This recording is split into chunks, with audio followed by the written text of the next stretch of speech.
여러분은 기다림을 잘 하시는 편이십니까?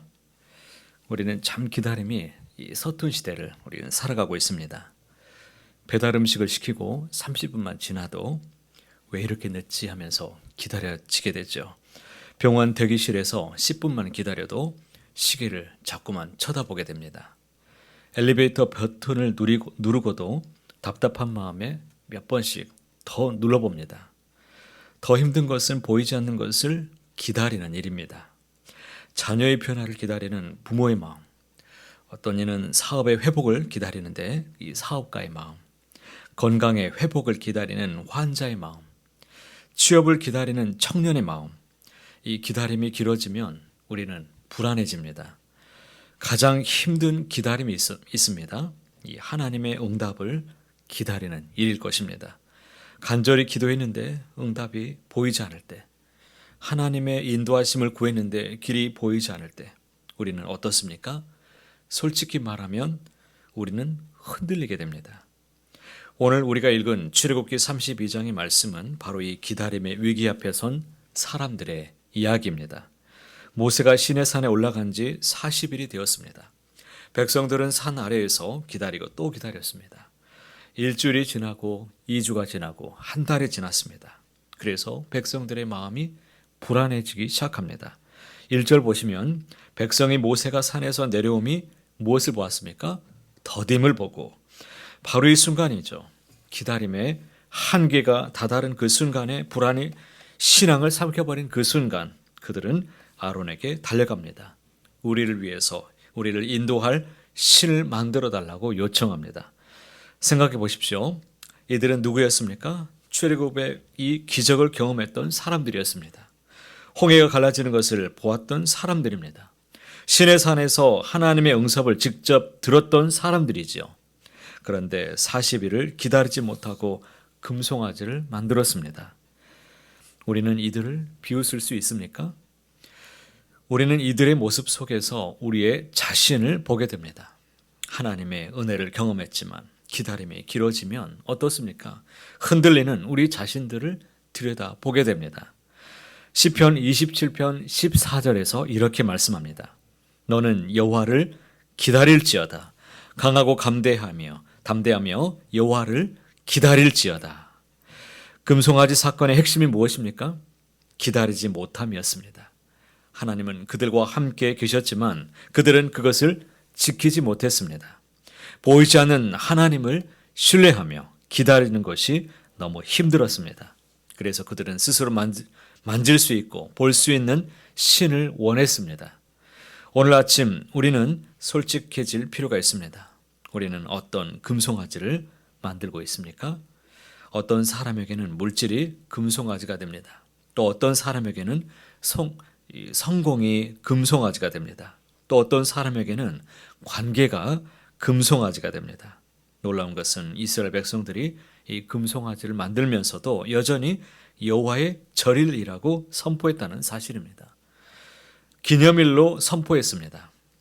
그들은 하나님을 잘 섬긴다고 그렇게 생각했습니다. 이것이 바로 현대 우상 숭배의 모습이지요. 존 스코트는 이렇게 말했습니다. 현대 우상은 금으로 만들지 않는다. 우리의 욕망으로 만든다라고 말했습니다. 우리는 여전히 교회에 나오고 또 기도도 하고 봉사도 하지만 마음 깊은 곳에는 다른 것을 의지하며 살아갈 때가 있습니다. 모세가 산에서 내려와 이 광경을 보았을 때 그는 하나님께 받은 언약판을 산 아래에서 깨뜨려 버렸습니다. 이것은 단순한 분내의 표현이 아니었습니다. 이것은 이스라엘이 이미 언약의 관계를 깨뜨렸다는 것을 보여주는 상징적인 행동이었습니다. 그런데 여기서 우리가 주목해야 될 장면이 있습니다. 7절에서 하나님은 모세에게 말씀하십니다. 내려가라. 내가 애굽 땅에서 인도하여 낸 내 백성이 부패하였도다 라고 말씀했습니다. 내 백성, 영어 성경을 보면 your people, 모든 성경이 다 영어 성경과 똑같습니다. your people입니다. 마치 하나님께서 백성과의 관계를 끊으려고 하시는 것 같습니다.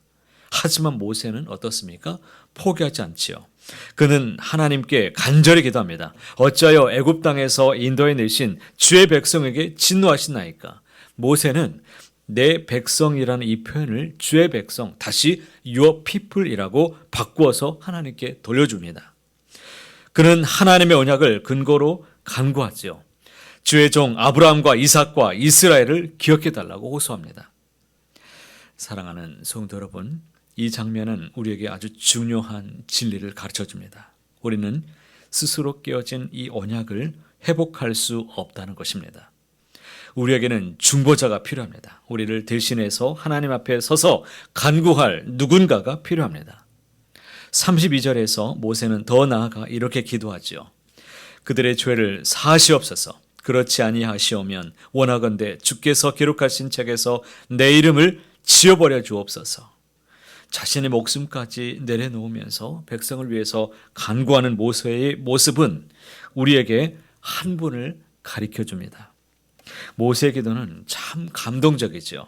그러나 모세의 중보적 기도는 완전하지 않습니다. 하나님은 모세에게 누구든지 내게 범죄하면 내가 내 책에서 그를 지워버리리라 라고 말씀하셨습니다. 모세도 백성의 죄를 완전히 대속할 수 없었다는 것입니다. 하지만 모세는 오실 완전하신 중보자를 예표하고 있습니다. 그분이 누구이십니까? 예수 그리스도, 우리의 참된 중보자이십니다. 그분은 모세처럼 나를 지어달라고 기도하지 않으셨습니다. 오히려 그분은 실제로 우리를 위해서 자신의 목숨을 내어 주셨습니다. 십자가에서 그분은 우리의 모든 금송아지를 짊어지시고 우리가 깨뜨려버린 이 언약의 대가를 완전히 치르셨습니다. 하나님은 모세에게 다시 2개의 돌판을 가져오라고 하셨습니다. 새로운 언약판을 주십니다. 깨어진 언약이 다시금 회복되었습니다. 이것이 바로 복음이죠. 우리가 얼마나 자주 실패하고 금송아지를 만들고 언약을 깨뜨리는지와 상관없이 하나님은 그리스도 안에서 여전히 우리를 다시 세워주십니다. 오늘 이 아침 이 말씀을 다시 마음에 새겨보시길 바랍니다. 우리는 연약합니다. 우리는 불안 앞에 쉽게 흔들립니다. 우리는 때때로 하나님보다 다른 것에 의지하려고 합니다. 하지만 우리에게는 완전하신 중보자가 계십니다.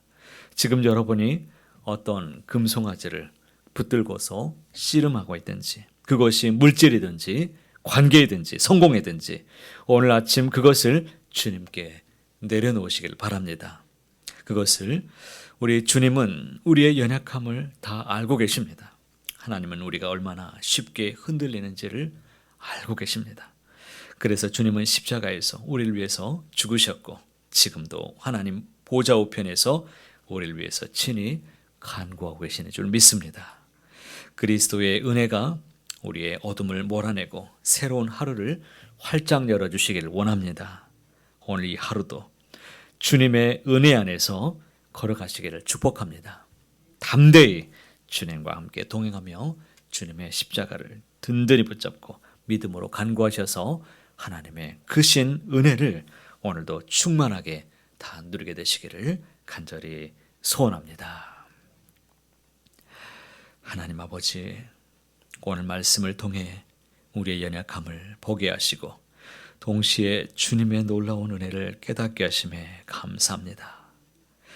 우리가 기다림 가운데 흔들릴 때가 참 많이 있습니다. 보이지 않는 주님을 신뢰하기보다 눈에 보이는 것에 의지하려는 우리의 모습들이 있음을 고백합니다. 우리 안에 있는 금송아지들을 주님 앞에 내려놓습니다.